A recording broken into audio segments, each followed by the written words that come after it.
السلام علیکم ناظرین، میں ہوں ریحان نصیر اور آپ دیکھ رہے ہیں ہمارا یوٹیوب چینل حقیقت جانو۔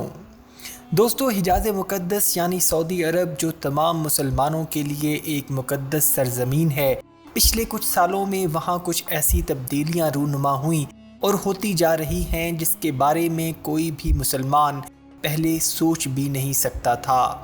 سعودی عرب کی سرزمین پر بے حیائی، فحاشی اور لبرلزم کو کچھ سالوں میں جس طرح پروموٹ کیا گیا، اس کی مثال تاریخ میں نہیں ملتی، اور قیامت کے جن نشانیوں کا تعلق عرب سے ہے، شاید اس کو اب حتمی شکل دی جا رہی ہے، اور یہی کچھ ہم ہوتا دیکھ رہے ہیں۔ محمد بن سلمان کا ویژن 2030 کیا ہے، وہ آہستہ آہستہ اب دنیا کے سامنے عیاں ہوتا دکھائی دے رہا ہے، جس میں ہمیں عرب سرزمین یہودیوں اسرائیل کے ہاتھوں میں جاتی اور ایک لبرل ریاست میں تبدیل ہوتی دکھائی دے رہی ہے۔ سعودیہ کی انٹرٹینمنٹ اتھارٹی نے کچھ عرصہ قبل online music instrument training programme launch کیا تھا، جس میں سعودیہ میں ہر شخص یا بچہ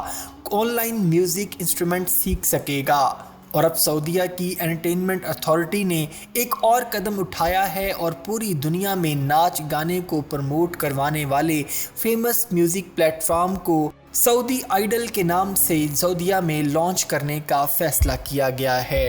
اور سعودی آئیڈل کو سعودیہ میں لانچ کرنے کی وجہ سعودی عوام میں میوزک کی ترویج اور ناچ گانے کی پروموشن اور آنے والی ینگ جنریشن کو اس ڈگر پر لگانا ہے، تاکہ سعودی عرب کی آنے والی جنریشن بے حیائی اور ناچ گانے اور لبرلزم کو پروموٹ کرنے والی ہو، اور اس طرح خود بخود سعودی عرب آنے والی کچھ دہائیوں میں ایک لبرل ریاست بن کر ابھرے گا۔ سعودی آئیڈل بالکل ویسٹرن کلچر کی طرز پر ڈیزائن کیا گیا ہے، جس میں بے حیائی، گلیمر کا ایلیمنٹ بڑا زور و شور سے ڈالا گیا ہے۔ سعودی آئیڈل کے ججز میں ایکٹر اسیل ابو بکر، عرب اماراتی سنگر علام الشمسی اور شامی سنگر الساہلے اور عراقی میوزک کمپوزر ماجد علی شامل ہیں، اور اس سعودی آئیڈل شو کو MBS اتھارٹی یعنی محمد بن سلمان اتھارٹی اور سعودی جنرل انٹرٹینمنٹ اتھارٹی نے خود اپروو کیا ہے، اور اس کی تشہیر کا کام بھی پورے زور و شور سے جاری ہے۔ سعودی آئیڈل کا پہلا سیزن آڈیشن کے مراحل کا ہوگا، اور پھر 11 جنوری 2023 کو اس کو سعودیہ میں پہلی بار لائیو نشر کیا جائے گا، اور پھر وہ وقت آئے گا کہ سعودی عرب میں ایک طرف حرم شریف میں طواف کعبہ ہو رہا ہوگا اور دوسری طرف اسی پاک سرزمین پر ناچ گانے کو پروموٹ کیا جا رہا ہوگا۔ محمد بن سلمان کا ویژن 2030 حقیقت میں یہ ہے کہ وہ چاہتا ہے کہ آنے والے دور میں دنیا کا انحصار پیٹرولیم کی مصنوعات پر کافی کم ہو جائے گا، کیونکہ دنیا گلوبل وارمنگ کی وجہ سے تیل کے متبادل اور ماحول دوست انرجی سورس کی کھوج میں لگی ہوئی ہے، اور آج نہیں تو کل وہ 100% کامیاب ہو جائے گی، اور سعودی عرب کی آمدن ہی پیٹرولیم مصنوعات پر ہے، اور اسی لیے محمد بن سلمان چاہتا ہے کہ اس سے پہلے سعودی عرب کو ایک لبرل ریاست میں تبدیل کر دے، اور پوری دنیا میں سعودی عرب ایک ٹورسٹ اٹریکشن بن جائے، اور سعودی عرب وہاں سے کثیر زر مبادلہ کما سکے۔ لیکن آل سعود شاید یہ نہیں جانتے کہ ترقی لبرلزم اور بے حیائی پھیلا کر نہیں کی جاتی، بلکہ ترقی حقیقت میں تعلیمی میدان میں آگے نکل کر حاصل کی جاتی ہے، جہاں ایسے ذہین اور فتین دماغ کام کریں جو ملک کو اوپر لے جائیں۔ اور سعودی عرب میں جتنا بھی ویژن 2030 کو لے کر ترقیاتی کام ہو رہا ہے، اس کو اسرائیلی یا پھر امریکی کمپنیز ہی مل کر چلا رہی ہیں، جس سے یہ صاف ظاہر ہے کہ آل سعود طاقت اور پیسے کی لالچ میں اندھے ہو کر مکمل طور پر یہود کی گود میں گر چکے ہیں، اور وہ وقت دور نہیں جب عرب خوشی خوشی گریٹر اسرائیل کو بننے میں سہولت کار ہوں گے، اور اسرائیل کو گریٹر اسرائیل بننے سے کوئی بھی روک نہ پائے گا، اور اس کے محرکات نمایاں ہونا شروع ہو چکے ہیں۔ حضرت امام مہدی علیہ السلام کے اعلان کی یہ سب سے بڑی نشانی ہے کہ سعودی بادشاہ کی موت کے بعد اس کے بیٹوں کے اندر اقتدار کو لے کر جنگ شروع ہوگی، اور مسلمان کئی گروہوں میں تقسیم ہو کر ایک دوسرے سے لڑ رہے ہوں گے۔ اور اسی خانہ جنگی کے حالات میں حضرت امام مہدی علیہ السلام حجاز مقدس کی خلافت کو سنبھالیں گے اور تمام مسلمانوں کو اکٹھا کر کے امت کے خلیفہ بنیں گے۔ اور ان کے سامنے 3 گروہ ہوں گے، ایک جو ان کی خلافت کا انکار کرے گا، دوسرا جو ان سے جنگ کرے گا، اور تیسرا گروہ خراسان کی طرف سے جو آج کل انڈیا، پاکستان، ایران، افغانستان کا علاقہ ہے کی طرف سے ان کی مدد کے لیے کالے جھنڈے لے کر نکلے گا۔ اس وقت لوگ اپنے بادشاہ سے تنگ آ کر ایک سچے خلیفہ کے ہاتھ پر بیعت کرنا چاہتے ہوں گے جو ان کو خانہ کعبہ کے درمیان حجر اسود کے سامنے ملیں گے، جو حضرت امام مہدی علیہ السلام ہوں گے۔ پہلے وہ اس ذمہ داری کو لینے سے انکار کریں گے، لیکن لوگوں کے مفاد کے لیے اور خون ریزی سے بچنے کے لیے وہ اس ذمہ داری کو قبول کر لیں گے اور لوگ جوب در جوب ان کے ہاتھ پر بیعت کرنا شروع کر دیں گے۔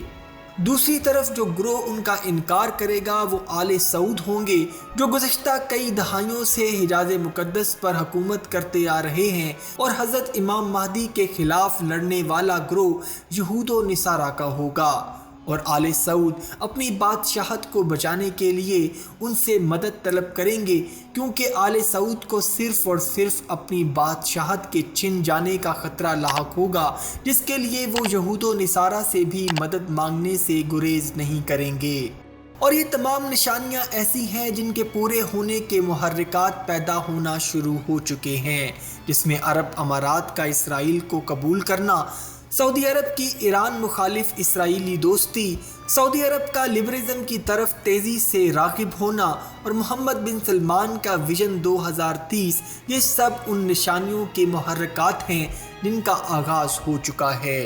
انہی نشانیوں میں ایک بڑی نشانی یہ بھی ہے کہ شاہ سلمان اب عمر کے اس حصے پر پہنچ چکا ہے کہ وہ حکومتی امور کو نہیں چلا سکتا، اور آل سعود میں اقتدار کو لے کر ہونے والی بغاوت کے ڈر سے شاہ سلمان نے اپنے بیٹے محمد بن سلمان کو وزیر اعظم اور محمد بن سلمان کے 2 بھائیوں میں سے ایک کو ڈیفنس منسٹر اور دوسرے کو انرجی منسٹر بنا دیا، تاکہ شاہ سلمان کے مرنے کے بعد اقتدار کو لے کر کوئی خانہ جنگی نہ ہو پائے، اور اسی ڈر کی وجہ سے اس کو اقتدار اپنی زندگی میں ہی تقسیم کرنا پڑا۔ اور بے شک حدیث نبوی صلی اللہ علیہ وآلہ وسلم ہے کہ آپ صلی اللہ علیہ وآلہ وسلم نے ارشاد فرمایا کہ بے شک عربوں کے لیے ہلاکت ہے، عرب خسارے میں ہیں، جس کا صریحاً مطلب یہ ہے کہ عرب دنیاوی عیاشی اور پیسے دولت کو اس قدر اپنا لیں گے کہ وہ اس کو بچانے کے لیے یہود و نصارہ کا ساتھ دیں گے اور اپنے لیے ہی ہلاکت کا باعث بنیں گے، اور کچھ ایسا ہی ثابت ہوتا ہمیں دکھائی دے رہا ہے،